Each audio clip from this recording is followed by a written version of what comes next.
Hello, everyone, and welcome to another episode of the Rene Plays Games podcast. It's a special, technically on a Tuesday, but bonus episode for the month of February, because what normally comes second week of a month is perspective checks, but I dropped that one on the 1st this month, and we love being able to lean into a theme, a holiday, all that kind of fun stuff, and it is February, and that means it's the annual Valentine's Day one-shot special, and that means I get to rope my wife Lynn into playing a game with me. Hi, Lynn. Hello. You're back for another Valentine's Day game. This one's going to be a lot different than last year's Call of Cthulhu game. We are playing Star-Crossed by Alex Roberts, which is an incredible romantic tension game that uses a block tower, aka Jenga, and yeah, you are coming into this completely blind, right? Like you refuse to let me tell you just about anything. Yeah, you refused, but then you told me you've never played Jenga before, so... No, that's not true. I've played Jenga. Actually, I don't think I've ever played Jenga with like a small tower like this. I've only played like the bar Jenga, like, you know what I mean, the big ones, and that's not the same. That's cheating. Like, I can't wait to whip your butt. Well, so I don't know if that's necessarily the goal in this game, because when we get to describing Star-Crossed, the game, you'll realize that knocking over the tower is maybe a good thing and maybe not a good thing. It depends on what happens as we play this game. Do we have to work as a team? No, we're not a team. We are actually specifically not a team. Oh, good. So Star-Crossed is a game by Alex Roberts, and it is so good.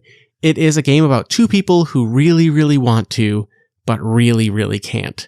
So it's kind of that rom-com, like will they, won't they? And you can tell you're watching this and you know that there are reasons these two people should not get together. But by the end, we're going to figure out if we're rooting for them too, or if we're unfortunately going to watch them just two ships pass in the night, never to actually act on their feelings. But these two people, we're playing two people who have very strong feelings for one another, but often refuse to act on those feelings. Is that all right with you? This is going to be so awkward. Because we've been married and together for 15 years and now it's time to play flirting again? Yeah, like, what is that? You're right. And you know what, though? I think that's actually a really funny way to go about this. I think most people would think, well, yeah, I mean, that seems like a perfect duo for this game, but we're going to bumble through this like awkward idiots. I can't wait. We are nerds, married, we play video games together all the time, but like this style of game, that might be a funny challenge for us. So let's talk about how to play Star-Crossed. Wait, before you do, I feel like you should explain our Jenga tower. Yeah, the one that we're playing with. Good call. Yes, we do have a custom woodblock tower here that we're going to be playing with that we have not opened probably since it was created.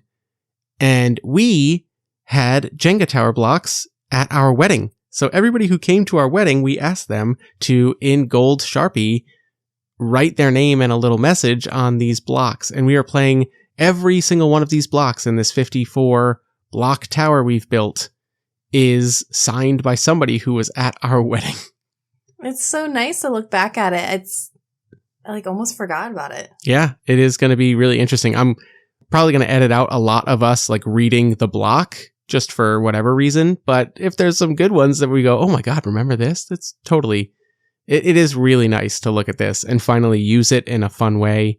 And in a game like this, I feel like it's very fitting. Let's do it. Let's do it. So, as we discussed, Star-Crossed is a game about two people who are experiencing a kind of forbidden love. Some of the things that we're going to want to do are going to increase that attraction. It is actually in the two roles that get played in this. We'll get to that in a minute. One of us is going to play the lead. The other is going to play the follow. And based on those roles, we actually approach how we interact a little differently. And we're going to score points on our sheets. If you see those stars on the little sheet there, when we do these actions, then we actually fill in those stars. And if later in the game, the block tower does fall and one of us acts on our feelings, we get to add up the stars that we scored to figure out how good our epilogue is. So, when you said earlier you want to whoop my butt at this game, I don't know if we do. It depends. It's about the story, right? Or it's also about how absolutely not dexterous. I'm going to be playing this game. But if the tower falls, the character acts on their feelings. And then we use the attraction score combined from our stars to determine whether if that love is doomed, triumphant, or something in between. If the tower never falls, the game simply ends after the final scene, and we'll never act on those feelings. And sometimes that's the right thing to do.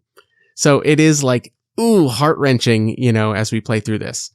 We're going to get ready. We're going to follow the structure of play in this book. For those of you listening, if you haven't heard of Star-Crossed, it's so good and it's simple, and the book is so good at walking you through it. We are going to skip some of the setup because I've already created this tower and whatnot, but we're going to talk about the basics. We're going to read this out loud so you know what you're going to get into. Then we're going to talk about if there's anything we don't want to come up in this game. And then we're going to make our characters, and then we're going to start playing. I've never opened this envelope of the scenes, and now we're going to open it up. Here's an X card to lay out on the table in case anything gets uncomfortable. Slap that, and we'll know to move on, fade to black, etc. And then we're just going to put these scene cards right here. But before we get to those scene cards, let's go through the setup. So the first thing we need to do is, who are our characters? What has brought them together? What is keeping them apart? All that stuff. So the reason is really big. We need to come up with a situation where two people are irresistibly drawn to each other, but are prevented from expressing how they feel. The fun thing about this is it doesn't have to be like modern day rom-com stuff. It says here some of the examples that have been played are nuns in the same convent, members of rival bootlegger gangs, a rising UFC star and his coach, cosmonauts on opposite sides of a lunar rebellion, or here's a crazy one, an alien parasite and its host. So we can get real wild with this about two beings trying to make a connection and deciding on whether or not that connection is worth making or acting on. Do you have any initial thoughts, ideas? Honestly, you just blew my mind with the parasite and the host. Right? I was thinking people at work. I mean, I was not on that level, but I mean, let's think about it. I'm not sure. Yeah, I mean, I'm all for playing two people. That's fine with me. Like, we have to create this scene? Well, so we're just going to come up with basically who we are, right, in relation to how we're setting this up. It could be like basically the professional version of this relationship of why we aren't, what's keeping us apart, but what's, why we're seeing each other enough to develop this attraction. I'm just looking at like my Animal Crossing character over here, and I'm just like, maybe we can be like Animal Crossing characters. Interesting. Play as Animal Crossing characters. What would be keeping us apart in this? Tom Nook, just the overwhelming debt of bells that we owe. He just has us going all the time. Demanding needs of capitalism, right? Yeah. Catching fish. Well, and I like, this is just kind of scene setting and not who we are, but we're playing this game on a night that we're getting a blizzard tonight. Like, it's kind of going to snow a lot. And I love the idea of at least maybe for one of the first scenes, like we are kind of snowed in or otherwise like incapable of leaving a place together. Ooh. But you know what I mean? How about our first book that I had suggested we could do, like, what was that book called? The Last Night at the Lobster? At the Lobster wow. Yeah, from our family book club? Yeah. Okay, so we are coworkers, snowed in. And we get snowed in and we can't leave the restaurant after close. I don't know. Yeah, I guess we can't leave. Okay. Yeah, and we'll figure that part out, right? So we're going to have an introduction. We're going to have a few things. These scenes will actually prompt us on what is going on. Okay. I love the simplicity and idea of two coworkers. Should it be restaurant? Should it be... I've never worked in a restaurant before, so I feel like... I did for a very short period of time. So we could choose something else. I have no idea, man. A gas station? I don't know. So let's go back to the book and see if it'll give us some ideas. It says here, to come up with the reason your story will center around these two, have a conversation about the kind of game you want to play. Answer these two questions. What has brought them together? We're going to be spending time together in close quarters, probably alone for extended periods of time. For example, there's one that's Empress and her Vizier. So like advisors to a powerful person, very good reason those two probably should not act on those feelings. There's another one here that says two just workout buddies, right? They spend a lot of time together because they have the gym schedule. They see each other, they spot each other, etc.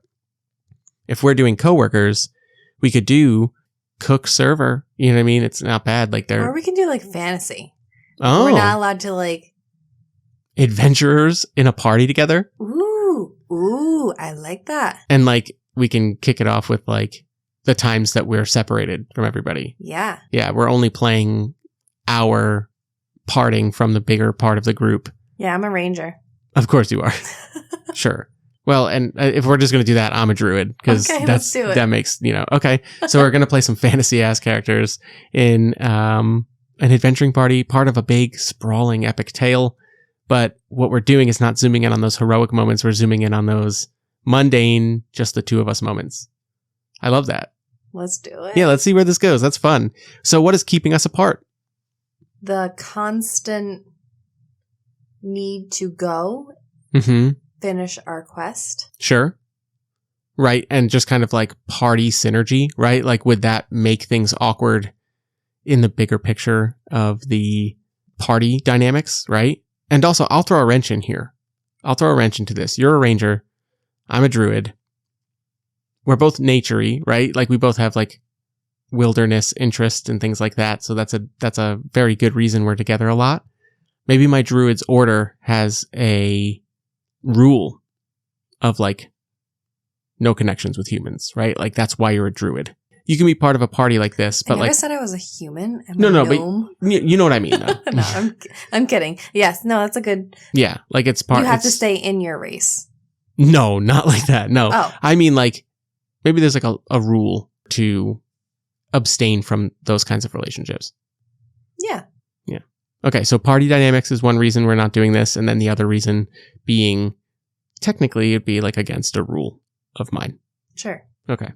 Next, it says, speak from the heart. As you decide what's brought you together, what's keeping you apart, be obvious. Say what comes to mind. Yeah, like, I'm a very writer's room kind of GM, and you know this because you play in a lot of games with me. Like, at any point, just throw stuff out there. Like, it's okay to be a little meta about things, especially in this game. We're pulling blocks. We're not rolling dice and trying to get mechanical min-maxing. You know what I mean? We're not doing that. So, just share ideas, and we'll get there. Next, let's talk about which of us is going to be the lead and which of us is going to be the follow. I'm following all day long. Yeah, which is really funny because I just said my order, my druidic order, kind of frowns upon these kinds of relationships, right? So it's really funny that my character is going to be the lead here, but that's fine. The way this works is every time we start a scene, the lead is going to take the first turn in a scene. The follow can decide when a scene is over. You can just say, done, fade away, or like this is when we just stop this scene. The lead's character tends to act intentionally. The follow's character tends to act unintentionally. Does that make sense? Yeah. So that actually manifests in our moves, right? So it says here, for mine, I have, you can describe your character's movements whenever you want. No limit to how much you can do that. You don't have to pull a block. You can describe details in the environment, same deal. But as soon as you get into these ones with the stars, it says, describe your character intentionally touching the follow. So that's what mine says. And I have 8 of those because I can do that in every scene. Once per scene, I can do that, but I have to pull a block. Okay? Yours says the opposite, right? Yours would say, describe your character unintentionally touching, right? Yeah, mine says the same thing yours says. Describe your character unintentionally revealing something personal. Yeah, so exactly. But yours says unintentionally. Mine says intentionally. Oh, okay. That would be me being like, time to share. And you being like lost in a moment and saying something that you didn't realize you're... It's just like that. I'm already a pro at it. See? Exactly. Yeah, that role felt right for you. But you can also see that I can, at the bottom, and we can do the opposite once per game. Right? I can describe my character unintentionally touching you once. You can describe your character intentionally touching me once because it's typically the other way around, right? But those moments are powerful. If I'm so used to being proactive about this, realizing when I do it subconsciously, that's kind of a big, potentially realization moment. So whenever we do any of these, if you notice the ones that have 8, you can do those once per scene. The ones that have 1 star, you can do them once per game. So let's talk about the characters. We've kind of come up with the idea, right? So who am I? We could just write our classes, or you can go further and give yourself a name and all that stuff. I love that this character sheet is so small. Mm-hmm. I hate building characters. Yeah, when you have to make a lot of decisions. My name is Trixie. Trixie. And I am a ranger. What's your name? I have a name for you if you don't have one. I have an idea, but what do you got? Mo. Mo? I'm not going to be Mo. Come on. No. I'm going to be... You're thinking way too hard about this, man. Mo. Mo is so good. You mow grass. No, I certainly don't if I'm a druid. I definitely don't. I'm going to go with, my name is... No Mo. Oh my God. What if my name is Pete, but not P-E-T-E, like P-E-A-T, like a bog? Sure. I like that. All right. My name is Pete. P-E-A-T. Nerd. Bog druid. Oof. Why would you want to be with a bog druid? I say, as you're married to a wetland biologist. All right. What is my most attractive feature? Now, I believe there are some interesting ones here. So for what is my most attractive feature, we actually decide what's most attractive about our character from their own perspective. It can be a physical trait, a personality quirk, strength, weakness, something completely abstract. Think about that. And then we actually get to answer questions about each other too in the future. So what does Trixie think her most attractive feature is? Drawing my bow. So your archery skills? Yeah. Okay. I think that's sexy as fuck, man. Yeah, I mean, hey. Probably got some sick back muscles, right? Your lats are probably... Yeah. I think Pete thinks his most attractive feature is his calm. His, detachment almost, right? His objectiveness.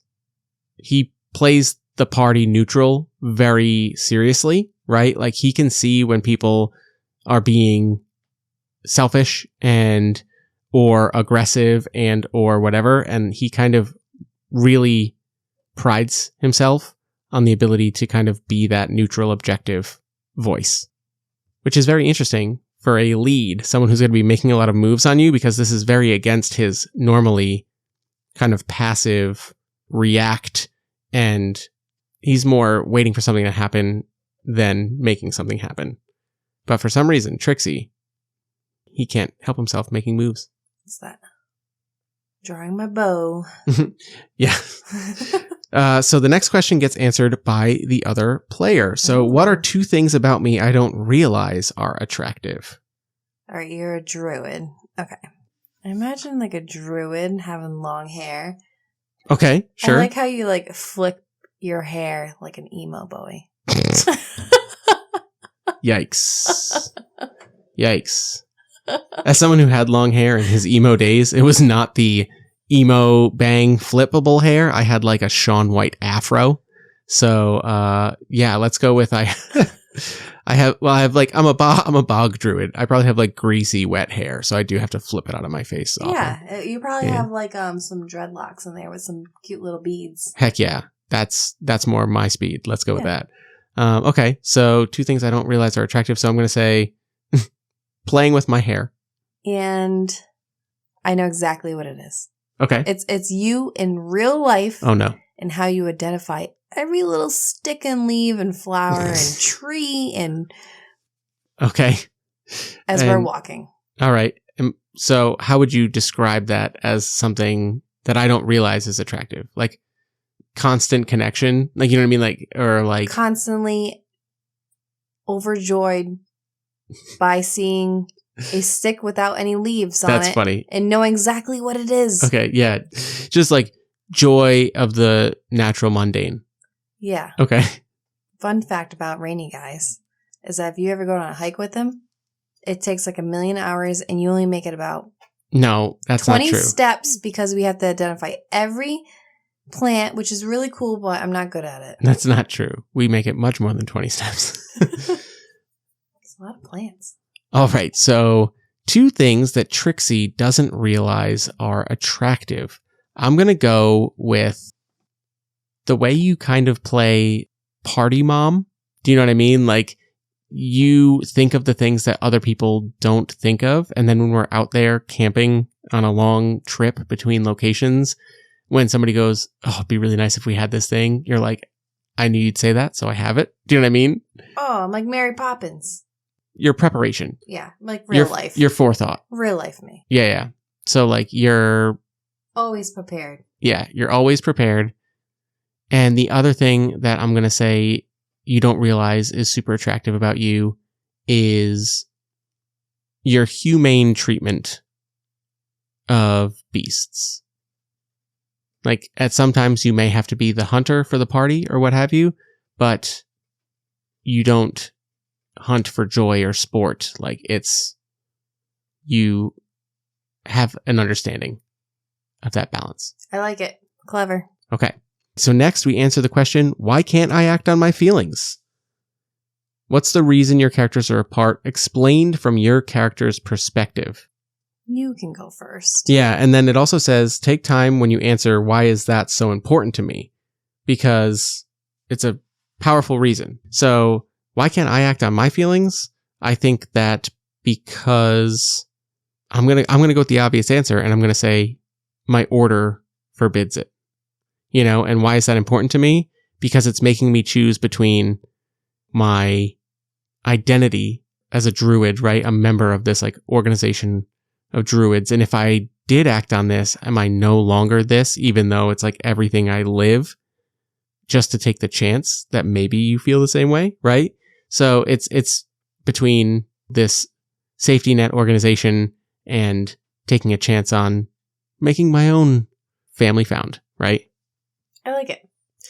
I am going to say mine has to do with the survival of the crew getting to where they need to go and be ready at all times. Being a ranger, I need to be able to have those survival instincts of looking at tracks and seeing if there's anything dangerous near us and always being on guard. And that's the reason why it's so important to me, is the survival of our crew. You feel like it would jeopardize a life.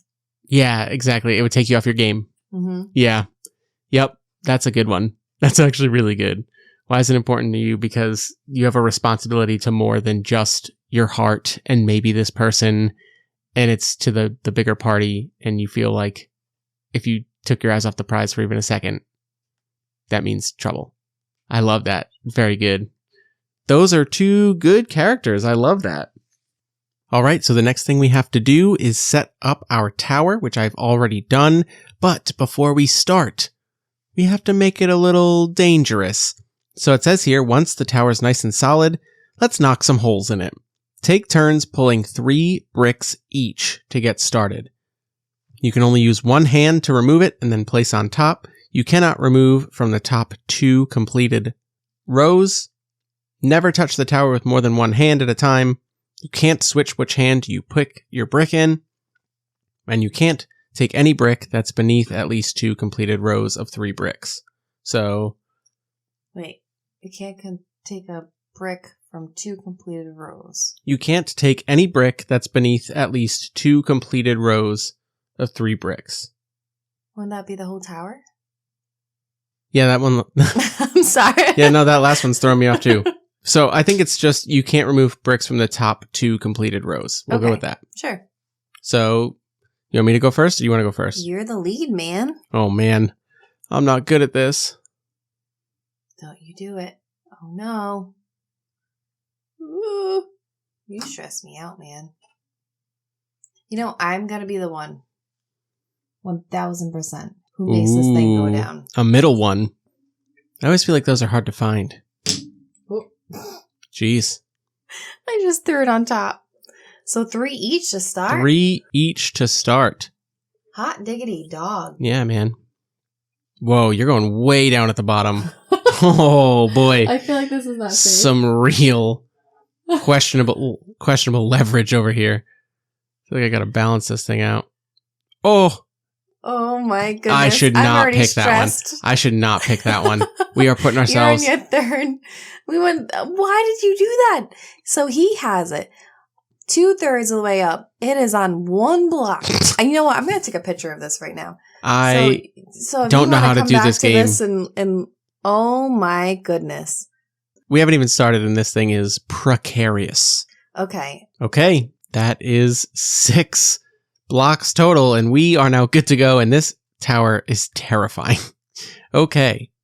Now we move on to playing the game proper. We have Trixie and Pete, aka our ranger and druid, members of an adventuring party of heroes that are making their way on a long quest to achieve something great. But along this journey, a love is unmistakable, but perhaps too dangerous to act on than is worth it in the middle of this very daunting task they have ahead of them. So, we are going to play scenes up to 8 potentially, each prompted by a short phrase. We set the scenes together, deciding where we are and what's happening around them. The lead begins the scene with the first move, and then we take turns describing our character's actions until the scene is brought to a close. The follow can call the scene to end whenever they want. Each of these scene cards is going to have a short prompt, just a few words basically to kind of describe what we're going to be dealing with in the moment. And when we set the scene and play the scene, here are the important things. We're going to take turns describing things and making moves. So remember we talked earlier about these things on your character sheet that have the stars there? Yeah. We're going to have to use those, right? You don't have to use each one every time, but you are kind of encouraged to use this once per scene if you have 8 stars there, or decide when it's important enough to use the ones you can use once a game. It says here, take turns making moves that describe details about the scene. You can add dialogue. If we want to talk in character, we have to be touching the tower when we talk as Trixie and or Pete. And when it says describe your character unintentionally touching the lead, I'm physically touching your body? Yes, so it's about being close and not realizing that you have your hand on my shoulder as we creep down a dungeon hallway or something like that, and then you pull back because, you know what I mean? Unintentionally, right? It's those kinds of things. Whereas me, I would intentionally grab you to make sure that you're safe. Do you know what I mean? That's an example of the difference between intentionally touching you and unintentionally touching me. Okay. All right. Whenever you describe your character doing one of those things that has a star, you can see it says the conditions over there, maximum, once per scene or once per game. And then it says pull required. That's when, if you're using any of those moves, we need to pull a brick. And that's when, potential acting on these feelings happens. Then basically just make sure that you fill in those stars when we do one of those actions, because in the end, if this does fall, we need to add up how many points of attraction we've scored to figure out if our epilogue is like, you did act on your feelings and it was fine for a while, or like it never was supposed to happen, or happily ever after, etc. Right? Okay. And I think that's it. So other than that, like I said, if you want to talk in character, you need to be touching the surface of the tower. And yeah, then let's just jump into the scenes. That's it. We're ready to go. Think about it like a TV show or movie. I'm not a good actress. You don't have to act. We watch a lot of movies. Just think of these frames as scenes from a movie, right? We've been watching a few rom-coms to get ready for my mining media later this month, so. This is true. Yeah. Okay. All right. Get in that vibe. Sally. Ooh, some When Harry Met Sally. That's a good one. All right. Scene 1. An introduction. I think we have to create the scene. Rene didn't include that there was no description. Hold on these cards. These are the cards. That's it. That's all it says. That's all it says is an introduction. We're learning together. Yeah, exactly. I thought that was the title and there would be words on the other side. There's not. That's just says star-crossed. So it's an introduction. So do we want to go all the way back to like when we met, first job together? Or do you think that? No, I would say current. So maybe it's us being introduced to someone else, a person joining the party, a person offering us the quest. Sure. You want to do the quest giver? So this is like we're amidst our entire party and we're petitioning or accepting a job. Sure. Sorry, all I can think of is that show, Dungeons and Deliciousness. Delicious and Dungeon. We take on like a chef. I don't know. Oh, you just want to have a... I want to have a chef. Yeah. I do think that we've been traveling together for a while already. Yeah, because we have that set up. I would say we're actively on a quest. Okay. And it's snowing because it's going to snow. Yes. And I am currently looking for tracks to make sure there's nothing dangerous around us. And you're looking at branches, because that's what you do, to make sure nothing's broken. Well, I'm supposed to start the scene and make the first move. Oh, right? Okay. So I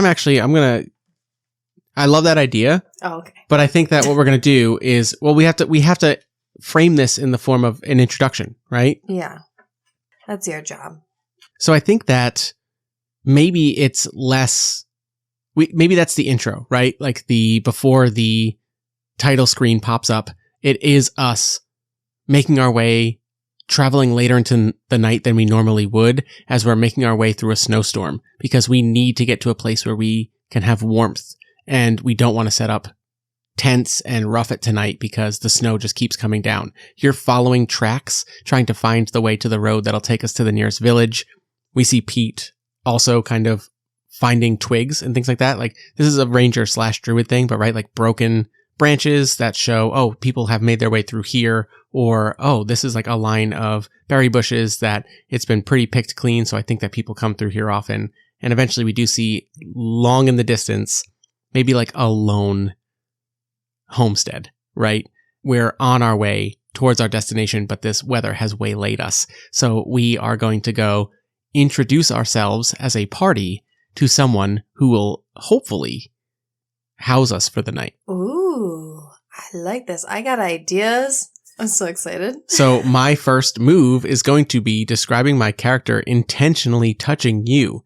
And that is going to be me coming to grab you as we are maybe scouting ahead for the rest of our group and saying, let's go get everyone else. And it's that we see the scene, right? It's too early to act on a brief touch of hands, but we do see my character and the touch, right? The physical contact is not just the grab a shoulder or like, grab a forearm and be like, hey, we're going this way. It's more like a deliberate, did he go for the hand? Did he go to hold the hand? Do you know what I mean? I was thinking hand on the lower back, but...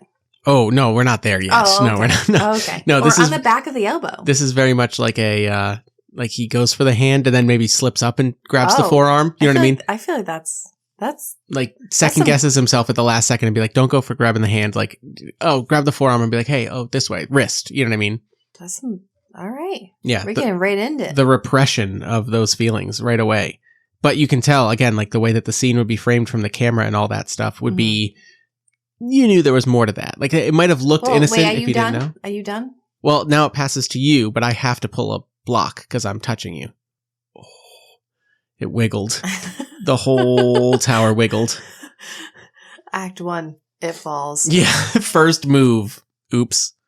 I would say Trixie kind of wanted you to grab her hand. Mm-hmm. And she slipped a little bit on the snow. Oh. Got a little unbalanced. But when she did, she actually grabbed you back. Ooh. Like she kind of fell backwards. The unintentional. Unintentionally grabbed your hand.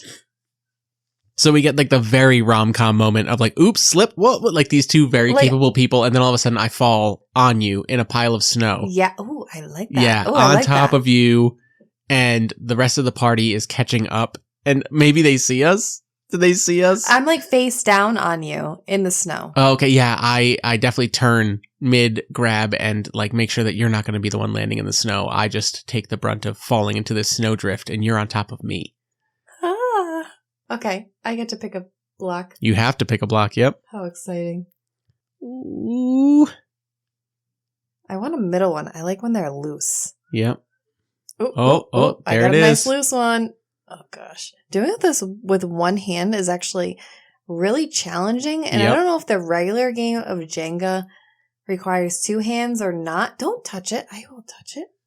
No, you knocked this one off balance. Oh, well, it is what it is. Oh, no. That's bad. Okay. All right. Yeah. So let's say the party catches up to us as you fall right on top of me. So I end scene. That's where we end scene. Oh, we don't even get the introduction. We have to do the introduction with the other guy. We can flash forward. Yeah. Well, I guess that can be it. Maybe that's when he joins us. No, that's the introduction, right? Is like this homesteader is like, he sees torches out in the distance and is coming out to be like, what are you doing out here in this storm? And like, he sees us laying in a snowdrift, having just fallen down. Maybe this homesteader kind of looks and says something along the lines of like, I wouldn't recommend sleeping in that. Like, please come. Like, I have a hearth in a barn or something like that. You guys can sleep in for tonight. I quickly got up and brush the snow off. Super awkward. Yeah, and we can end there. That's totally fine. Yes, right? The introduction was seeing us in a position we did not mean for anybody to see us in. I like it. Okay. All right, cool. That's great. Scene 1, complete, an introduction. And the next one is a little embarrassment. Oh. Well, we did just do that. I feel like we just did that. But this could be the continuation of that, right? Okay. So, scene 2, and for the record, we don't only have to do these. Oh, this does say once per scene, but we can do multiple of them in a scene if we want to go back and forth a little bit. I end the scenes. Right. You can end it whenever you want. But I mean, like, if you get around to touching and then also revealing something, you can do both of those things in a single scene. Okay. Do you know what I mean? Yeah. So I think the little embarrassment. What do we think? We're supposed to set the scenes together. We're supposed to set it together? Yeah, but I just make the first move. Do we want to pick up like pretty early on after that where like maybe the rest of the party is in this barn and... Are we in a barn or a tavern? No, I imagine this was somebody's home and they're just going to like put us up for the night so we can wait out this snowstorm. Oh, okay. Do you want to fast forward to a tavern? No, a home is fine. I mean, I was thinking maybe we're like kind of bundled up in front of a fire trying to get warm because we're so wet. Yeah, exactly. Mm-hmm. And like the rest of the party is like making fun of us. Like, how did they're eating, or they're just eating. Yeah. Or like, how did the two of you fall in? You know what I mean? Like fall in a bunch of snow. Like, you know what I mean? Yeah. And so that's the reason we're alone. Yeah. While the rest of them are doing something else, maybe helping out around the homestead to help this person to repay their allowing us to stay here. So like our fighter is moving some things for this guy, helping out like that. Maybe we have a magic user who is mending things and starting fires and doing whatever they got to do. And then there's us huddled by a fire, just trying to dry off. Yeah. I like it. All right. My first move is going to be intentionally revealing something personal. And I think it's going to be that I have to touch the tower because I'm going to say something in Pete's voice. So I'm touching the tower. You're not allowed to like anchor on the table. I can't like anchor my arm on the table. Like I have to like be touching the tower. And so Pete is putting a cloak over Trixie and he says, everyone thinks druids are always in tune with all of nature, but to be honest, winter is my least favorite season. It's just cold and dreary. Animals all hunker down. I don't get to see animals. I don't want to go interrupt hibernation. To be honest, when this is all over, I think I'm going to go somewhere where I don't have to worry about winter. And I do have to pull a brick because I'm intentionally revealing something about myself. Oh boy. Oh, snap. Putting that one back. We're not doing that one. That one didn't want to come. I feel like we have to play this game with a non-dominant hand. It would make it more I am fun. playing this with my non-dominant hand. Oh, yeah, you are. I am. You're crazy, man. Dude, I'm stressed. Holy crap. I can't change hands. All right, hold on a second. Doing this lefty. All right, there we go. You're wild. So I intentionally reveal that I hate winter. You'd think that I'm And maybe that's another thing, right? Is I think my most attractive feature is my objectiveness. So this is me revealing like a truth that might kind of counter what I think is actually attractive about myself. I'm opening up. So the part that says describe your character intentionally touching the lead. Not you physically, but you as Pete, correct? So I want to... Yeah, if you want to do your once per game, Yeah. intentionally touching. I want to just snuggle my head Oh. right into the nook of your neck. Oh. And kind of just get warm right in there. Wow. Mm-hmm. Interesting. Okay. So I must pull a block. Yeah, you have to pull a block for that, because that's very bold. And then I think, unless you call scene there, I want to maybe do one more thing. Dude, this is... Wait a minute. I'm not calling scene. Hold on. I can do something else as well. Well, we have to go back and forth. So I'd have to make a move before you can make another move. Go ahead. So I like that a lot. And technically, a move I can make is describing my character's movements, which doesn't require a pull.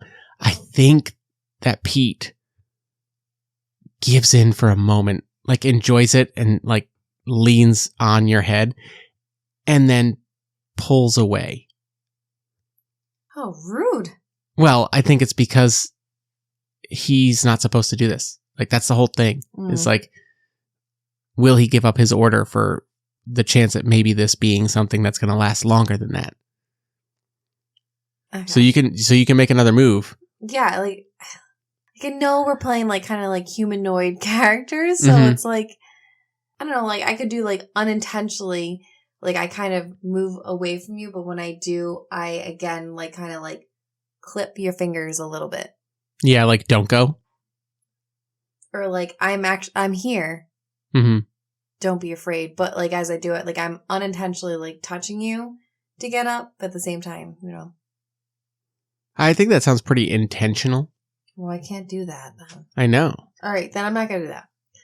I am going to... I mean, you could say you unintentionally, like, feel me pulling away and just lean more. Like, you didn't even mean to. It's just, like, the comfort of what you want it to be. I kind of like that. Like, I kind of, like, fall, like, not fall again, but, like, kind of lean... You thought maybe this is just repositioning, but, like, you really want... Yeah, exactly. Like, you really wanted to just be able to cuddle up. And when I pull away, you unintentionally just... You don't even mean to. You just lean in, and I pull away. Oh, rude. All right, pull another block. I feel like this is our real life. No, I'm just kidding. Wow. Cutting that one. Okay.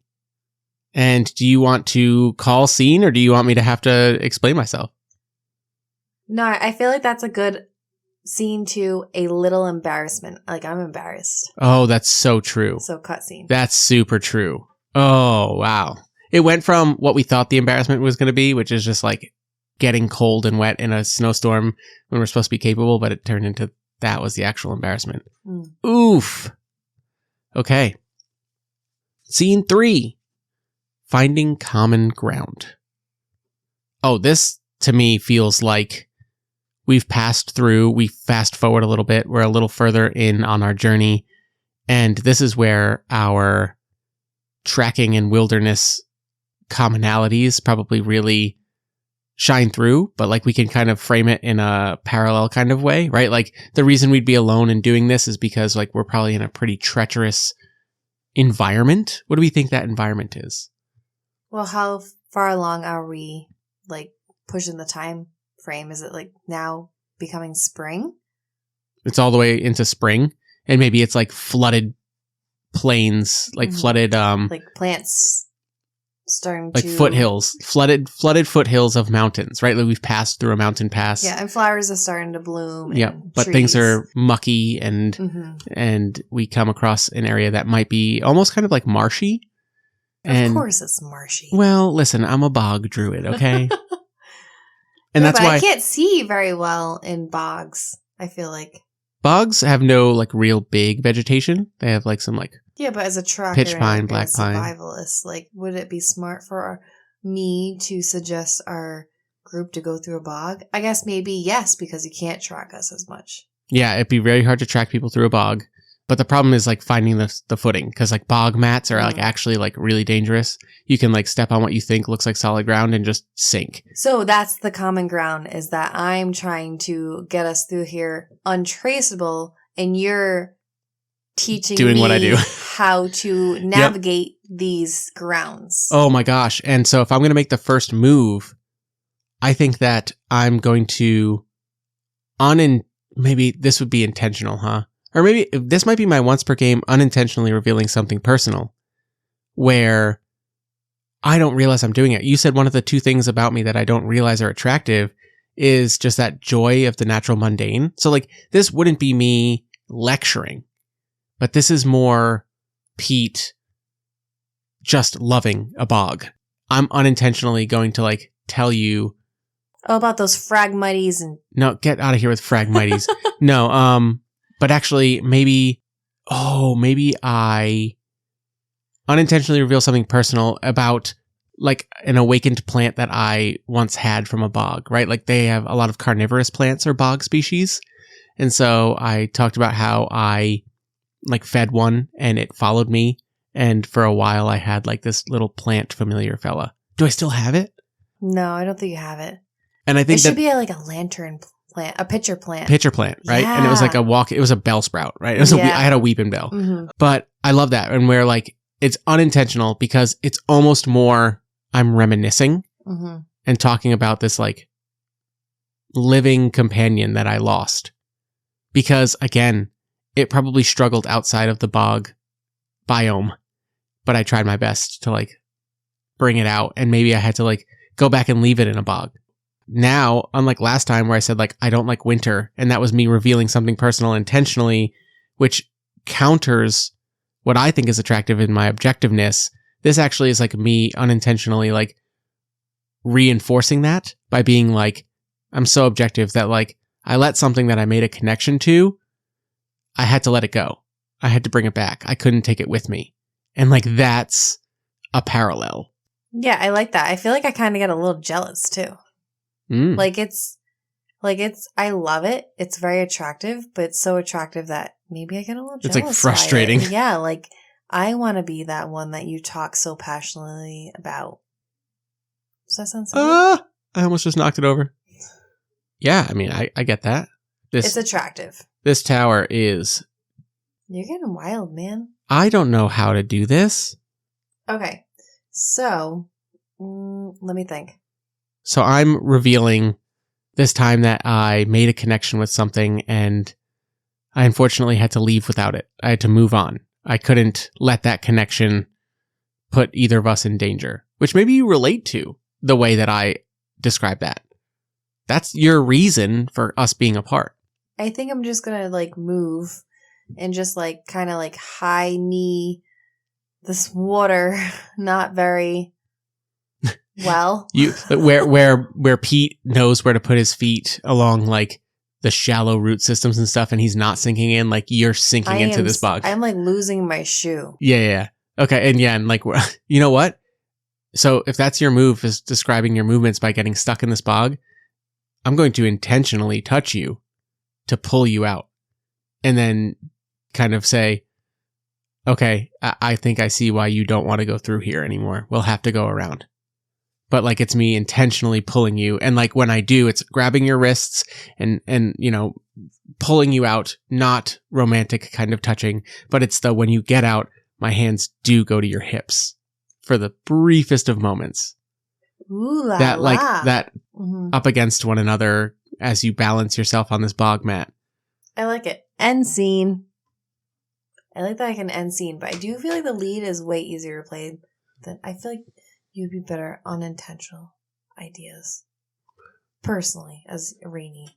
But wait, you need to pull a block, man. I do need to pull a block. You are correct in that. Oh my gosh, there are like no good blocks to pull. Woohoo! Forgot about the pull. I can always push. So that brings us to scene number 4. Hard at work. What are we thinking? Should this be mid-battle?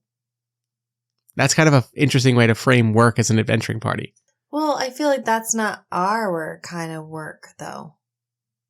Like, I feel like our work is really scouting and learning the landscape. I mean, that was the last scene too. Yeah. I'm just saying it could be an interesting break for a way to do this scene. True. Maybe it's a battle, but one that is evolved around a landscape that, like, entangles us. Well, how about if you think about our roles in a party, you're ranged and I'm crowd control, right? Like, my job is not to be up there fighting hand to hand. It's going to be like grasping people with roots and like controlling the weather, and you're going to be raining down arrows. And that's exactly what I'm thinking. Like, maybe because I was so far away from you, like, I'm entangled in roots. Oh. I cannot use my bow. So this is a really interesting framed scene, right? Where, do you like this? Like, it's a battle, and normally we're always right next to each other. But at this point, we are separated. But the scene's going to play out like whatever's happening in the melee all around us. The two of us are only focused on each other's like safety, they're looking at one another for whatever reason. Is that okay? Yeah, I mean, it can happen within a minute and it still feels like eternity. Yeah. So I think that my first move is going to be describing my character's movements, and it's going to be dangerously taking my foot off the gas as far as like what my spell casting and like my abilities are supposed to be doing for my other allies, because I see you specifically in danger. And I think that I probably put someone in jeopardy by changing the focus of my spell casting and magic and what have you to getting to you instead of maintaining what I was supposed to be doing based on the battle plan. So that's my first one, but I will, if it's cool with you, want to do another move. That was your move. Yeah, so it's your turn. I would say my move is I drop my bow and I'm describing like the environment around me, and I'm literally getting entangled by these vines around my ankles and my hands, and I'm getting really stressed. Okay. The only person I see is Pete. Yeah, and I think Pete sees you succumbing to something he has power over, right? All he needs to do is get there so he can reverse this and free you from it. And I think that my next movement is going to be grabbing you, and I'm not trying to pull you out. This is going to be me intentionally touching you, but how I do it is I touch you and I grab all of those roots and I channel my magic into them to like reverse their grasping on you to turn it around. But in doing so, I've like turned my back on the rest of the party to just save you in this moment. So it's like a very, I don't want to let go, and you feel the difference between what would normally be like a spell casting of like, hey, thanks, got your back, and like a desperate hold on you as he sees you potentially being in real trouble. Gotta pull a block. I'm going to pull this block that's already sitting out. I'm trying to think of unintentional things I could do. Let's check to see if there's any advice on it in the book. For unintentional actions, the relationship between will and action is less clear. What you intend to do and what you want out of that interaction might not be obvious. It might be misinterpreted. So it can definitely be, it says the boundary between intentional and unintentional is thin and permeable. Trust yourself to interpret this in creative and in interesting ways. So, wanting to do it, but not meaning to do it is unintentional, right? Like maybe instead of doing what you're supposed to here and like grabbing your bow again and getting right back into it, like you felt like those vines grasping you so tightly that like you hug. Yeah, well, I mean, are the vines off of me completely? Yes, my magic has reversed them, and I'm like creating a wall between us and like the enemies out of them. So that way, but like again, I'm putting the rest of our party in trouble because of this. I don't think I'm going to do anything unintentionally. I think I'm just gonna, like you said, pick up my bow and... Oh, you are gonna do that. You're not gonna like just unintentionally hug and say that. Okay. No, not in the middle of a battle. Okay. If we're in a battle, no. Summon these vines. I'm gonna just draw... Rain hell. Yeah.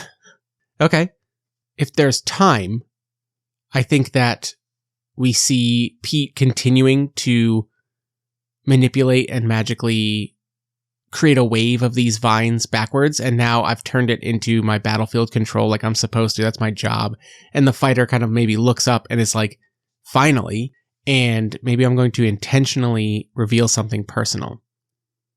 I kind of want to say something along the lines of like, a lot of people don't know this, but plants communicate with one another in their roots and in their pollen and in a lot of things that people don't consider communication. It's actually them communicating with one another. Sometimes roots get entwined and two trees can share nutrients between one another. But if you kill one of those trees, the other's going to feel it. And it's like his weird way of saying something along the lines of, we're entwined, and I don't want to feel that loss. Aww.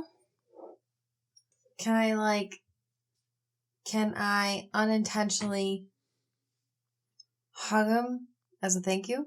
Yes, I think that's a perfect time to, like, you've fired off a few things, and he's redirecting his spells. And in that moment, like, once again, I feel like he says that at like the end. And I'm like, and you know, I'll put my hand on here.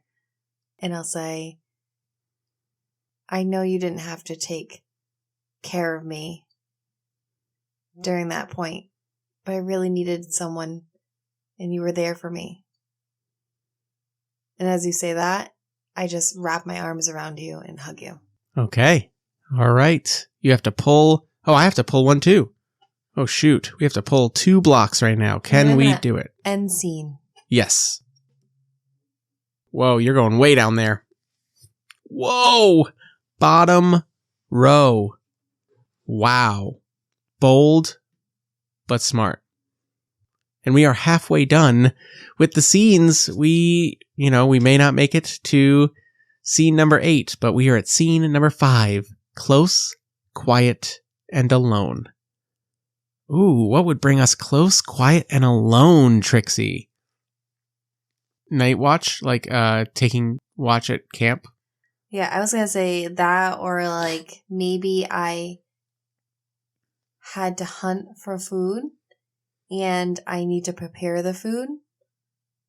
Like I also one of the prepare things that I food. said is your humane treatment, right? Like it was a swift kill. Yeah. And like now So you're... like maybe like when I... What is it you are hunting? Are we tracking it together? That seems like something that Pete would be... Yeah. We're tracking it and I see a large buck. Okay. I was going to say, I don't know how much Pete would be interested in this, but again, circle of life kind of thing. He understands the necessity. We so need food. Yeah. And maybe he's looking for berries and... Yeah. And a stag is good compared to a doe at this time of year, maybe, or something like that. We're in fall now. Yeah. So you see a stag and we're going to make the move on it. But before we're tracking it, we're at the edge of a clearing. Yeah, maybe we've tracked it here and we're waiting for it to go out into the open a little bit. So we have time. Close, quiet, and alone. All right, take the lead. I think that this is going to be where I unintentionally touch you. You have your bow ready, arrow knocked. I see those muscles, right? Your back, your arm muscles, your shoulder muscles, the strength that it requires to pull that bow back and get enough force to take something like this beast down. And I think that we are crouched there, waiting for it to move out into the open. And I think that he hears your breathing, slow and steady and focused, and he's trying to match it. And unintentionally finds himself like putting his hand on that shoulder. Almost as like a hold. Wait. You know what I mean? Like almost he's trying to say like, wait, I can tell the moment is coming, but he doesn't even realize it until it's too late that he's like, oh, I'm so sorry. I should not be, touching you like that. Let me pull. Oh my gosh. This is so tense. Okay. It's too late, you said. And I already shoot the arrow. But I know, like, where the best spot to do it, which I guess would be... Oh, I was, like, saying, wait. And when I pulled away to say, like, oh, I'm so sorry, you took that as, like, go, and you shoot? Yeah. Okay. Like, it was already Love too that. late. Yeah. But, like, I know that we're to do it humanely. Mm-hmm. Yeah, you think that you know where to shoot, so that way it's an easy follow-up and kill before it suffers. And I will unintentionally reveal something personal about myself. Okay. Is that when an arrow penetrates it, my eyes do water as it falls down to the ground, as if sacrificing a life for us always makes me a little sad. I think that's exactly what Pete really finds attractive about Trixie is like, this was a necessity. We're running low on rations. We agreed to go on a hunt, and Trixie is here. We've tracked this stag down, and you are waiting to take the shot. You take the shot even as I throw you off, of your game, and get the shot, and you know that maybe it didn't hit perfectly like you'd wanted it to. In that moment, you kind of know we have to rush this thing down and end it more humanely. And like, we see that tear of like, not as perfect as I wanted it. Maybe I'll describe intentionally revealing something personal, and it's going to be about... Remember, the scene is called Close, Quiet, and Alone. So I think I'm going to focus in on that quiet, right? We run this thing down. We follow the blood splatter on leaves and twigs in the ground and stuff like that, and find this thing struggling in its last moments. The heaving breaths. It's intense. It's not fun. It's very sad. And we move forward to bring it its peace and begin working on field dressing it for our party. And after that moment, we're close. It's quiet in a way that it wasn't just moments ago. And the camera kind of zooms out of this clearing, and you can see how utterly alone we are in this far stretch of wilderness in these woods in late spring, summer. Would you say it was fall even? Yeah, I would say if it's like a buck. Okay. Yeah, it's got its antlers coming in for winter, and leaves, beginning to fall, litter the ground, and it's quiet and we're alone. And that's where I think that what I reveal is the very cliche. It's natural for some life to take other life to sustain itself. But too often I found that humans don't understand the importance of reciprocity, and to take out of need is one thing, but to take out of selfishness is another. And maybe he even goes as far as to say,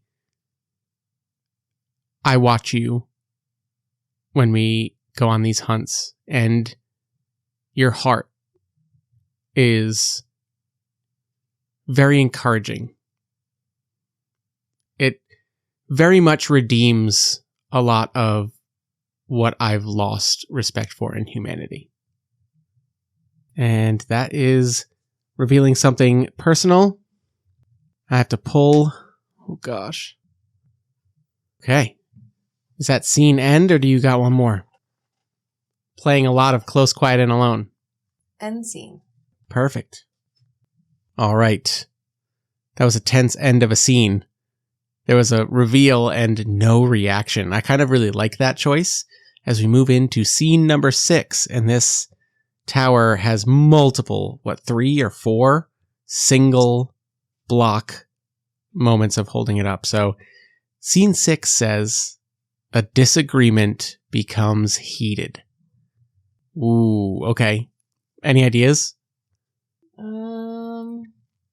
What would we be? I mean, is it us disagreeing, or is it maybe inter-party, right? Like maybe this is we're closing in on the end of our quest. We have to make a big decision about how we approach kind of like end goal kind of things.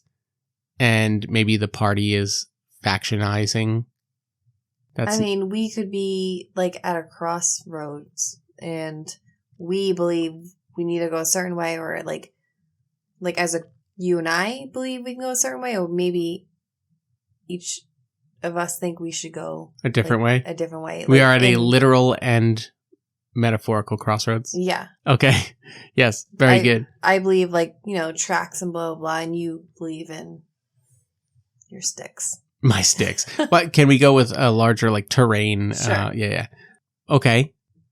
And yeah, various members of our party are on either side, but at this point they're kind of taking the back seat as they're watching us kind of hash it out and have to discuss what this means. So I have to make the first move. I think I'm going to intentionally touch you and I'm going to poke you in the chest as I make a point. You gonna poke me? I'm gonna poke you. That forceful poke push that we see in all of those classic, that media touchstone right there. As I say something along the lines of like, you gotta hold the tower. Okay. Yep.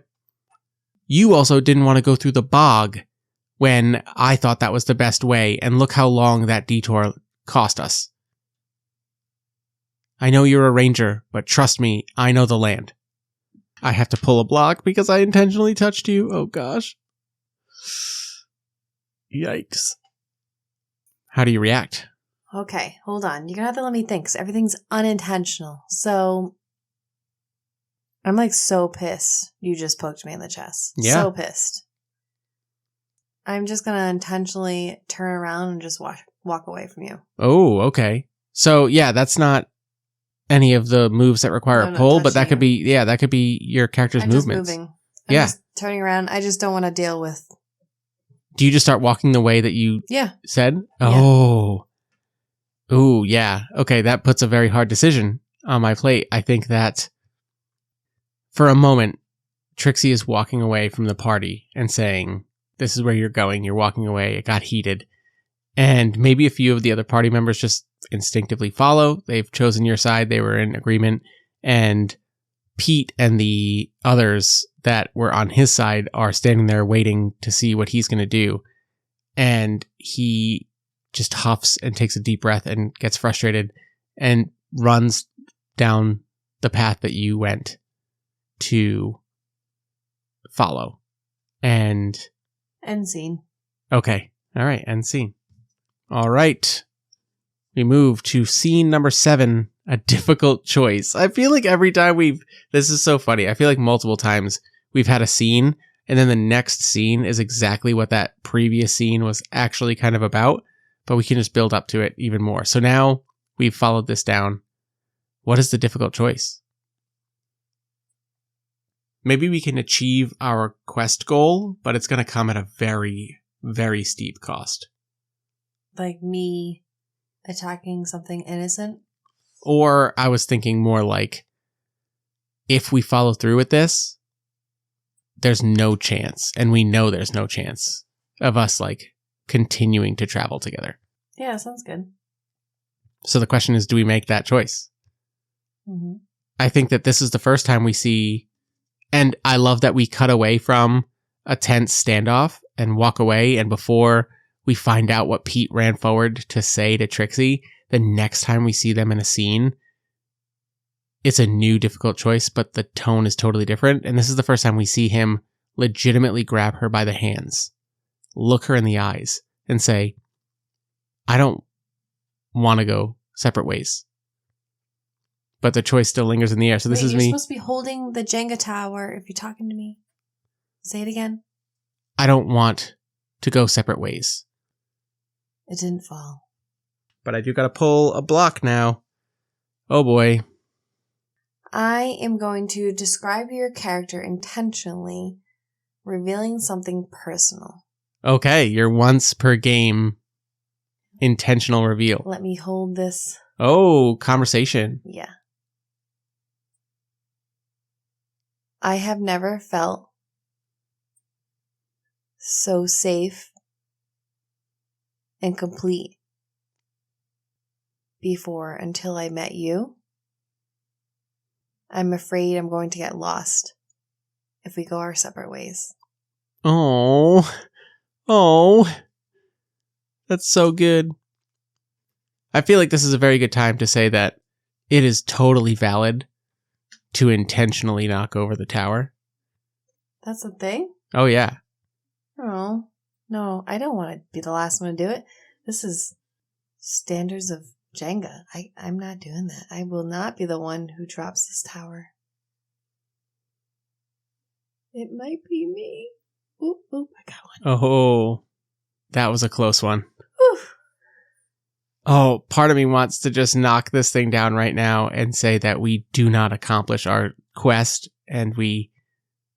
because we can't let each other go. That is the difficult choice. Oh my gosh, quest or each other. I'm going to describe my character intentionally revealing something personal. And it's going to be, ever since I joined the Order, they instill in you a need to remove yourself from humanity's encroachment onto nature and to avoid creating connections with humans because we must play the role of defenders for nature when it cannot defend itself. But you and I could never be lost if we're together. If right now, if you asked me, finish this quest, stay in the Order, do what's expected, or just run away with you, I'd leave right now. Man, I feel like I got butterflies on my chest. I have to pull a block. I want to do something. Hold on. Let me think. Okay. If you give me another chance, I might just knock this tower down. I think I'm just going to unintentionally, I feel like that's intentional, to like move your hair back or something. No, that could be totally instinctual to look in my face, to look in my eyes and realize like your eye is covered by some of your hair and usually yeah, that's one of the things you said is playing with my hair and you're going to unintentionally do it because you need to look me in the eyes because we are at the precipice of a difficult choice. And no matter which way we choose, we are in for very difficult futures. Yeah. Okay, you are going to unintentionally move my hair out of my face to look me in the eyes. Oh man, this is a very tense romantic moment. This tower is... Oh my gosh. Oh, I almost knocked it over. Oh boy. End scene. Oh, I was going to say if you gave me another chance, ending right there is crazy because it's what was the choice? What was the choice that was made? I love that we didn't get to it. So now it's, oh my gosh, parting ways, perhaps forever. There it is. The choice was made for us. Oof. Again, we're just one scene ahead. We are just one scene. Yeah, exactly. Yeah, listen, we storyboarded this out. So this is it. This is so it sounds like the quest was completed. And we know that means there was something, some obligation, some promise made in achieving it that meant that it was very much not in the cards for us to remain together. Oh, can we say we're at a dock? One of us is getting on a boat. Ooh, sure. One of us? It's summer. We've been together post successful quest and adventure. We've done the thing that was needing doing, and there's been a little bit of time and celebration, but we know that this is where we must part ways if we're to continue seeing this through. We see Pete moving things on board the ship, and I come back down the gangplank and I am seeing off the rest of the party And I get through the line, right? Fighter, mage, healer, right? Like, you know what I mean? Like, and then there's you a little further down. Come to see me off. And I think that my character moves right up to you. And I'm going to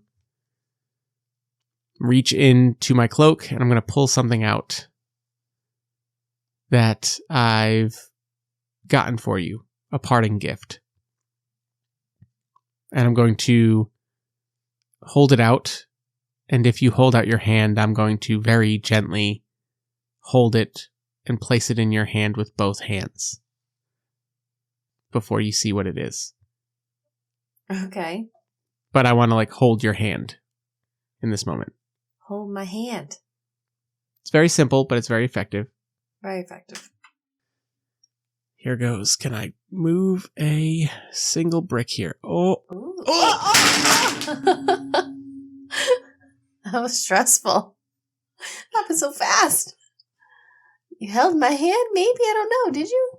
No, I did. And the tower has fallen. So it says here, if the tower falls, describe how the character of the player who last touched the tower acts on their feelings. I was going to give you this. And I've just packed all my things on the ship, but seeing you here one more time, we actually see a quick replay of the exact same shot. Except when I put my hands into my cloak, there was the thing I was going to give you, which was going to be some talisman, something, I don't know, rangery, doesn't matter, because it's not what I grab. Instead, what I grab is the other thing that was in my cloak pocket. And that is, I pull it out, and you hold your hand out, and I put my hand in yours, and when you turn it over, it's a ring. And Pete looks at Trixie and says, I can't leave you.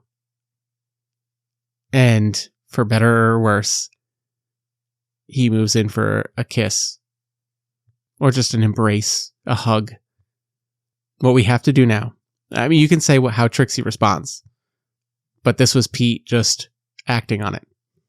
What happens next? Okay, well, let's add up our epilogue and see if you want to see what the result is. Yeah, I feel like I need as opposed I don't to want what act on okay, anything okay. until that was the last bit. So tally up the total attraction score. Tell me how many of your stars you filled in, Lynn. 6. I feel like that wasn't many. You got 6 total? Okay, I got 12. It is so much. It is a lot easier to make the moves than describe how you're constantly. Yeah. I definitely want to play this again, but different. Switch roles? Yeah, for sure. We're going to do that. So on an 18, Lynn, sweet, cherished love with the bitter certainty of loss. Oh, so we're not together, but we love each other? It says here, on a 20 plus, it said, your mind is overruled with the frantic beating of your heart. Damn the world. From now on, you only need each other. We didn't quite get there. Mm-hmm. There's going to be a complication. We have a sweet, cherished love. But there is a bitter certainty of loss in the future. It's like you are out to sea and you come visit me. Oh no, I'm not leaving. Oh yeah, I feel like is it I'm gonna come back? Leave and come back. Okay. But do you come back? Yeah. Well, that's a question for another game. But in the moment when Pete makes his love known, how does Trixie respond? I just cry and I hug you and I'm like, yeah. And we get the end of the romance movie kiss. Mwah. Oh, that was a little stressful. A little stressful. Well, instead, it shouldn't be as much stressful as it is tense. I do like it. Yes. Yeah. Tense. Tense is the correct word. Yeah. I like this game. Yeah, it very much sets up. I love how very well defined these scene prompts are for being so few words. Like, you know exactly what these moments are. Do you know what I mean? Like, with a little bit of work in the intro and figuring out who you are, like just seeing those few words. I feel like if we played this again and switched roles and switched characters and explored this, we could get these exact same few word prompts and they'd be so different. Yeah, like all I can think about is like ever since that like beginning thing was like the parasite and the host. Like all I can think You about want to is do that like one? our house, like is constantly Whoa. battling infection of a virus of some sort. No, Lynn, I got one for you. Ooh, what? We should play this game again about a ghost and a house. Ooh, I love that. Yes. Oh, I love that very much. We're going to play Starcross. Part 2, but it's going to be the Halloween edition. Oh, Be maybe ready. we come back for this on Halloween and play the lovers. One's a ghost. An abandoned house and the ghost that wants to be there. Yeah. Oh my gosh. That's so sweet. That's actually so good. Well, there you go. Expect that maybe in October. We'll see. And yeah, thank you, Lynn, for coming and playing another Valentine's Day game. Anytime. And by that, you mean once a year. No, I like this. I want to do it again. Yeah. I didn't know what to expect. I like that the character card was really simple to make. Yeah, they're very good. I literally I come in, have no idea. No idea. So I admire your commitment to that. Yeah, I don't like a lot of rules. Yeah, and there's not a lot. Great. This is what, like a 30-something page document. It's short, it's sweet, it's simple, and like it just says, don't think too much. Like, how to make these feelings a thing. You know what I mean? Like, give yourself a second to think about these characters and what that means, and it kind of writes itself. It's really, really good. Now, is this only a 2-person player game? Only a 2-player game. Yeah. Oh my goodness. How rare are those, right? It's super great that, Yeah, that's really sweet. A 2-player game of forbidden love. Until the end when you say F it. And the tower goes down. I will do if I'm the ghost. I do like that, yeah. All right. Well, thank you so much. Welcome. Happy Heart Day. Happy Heart Day.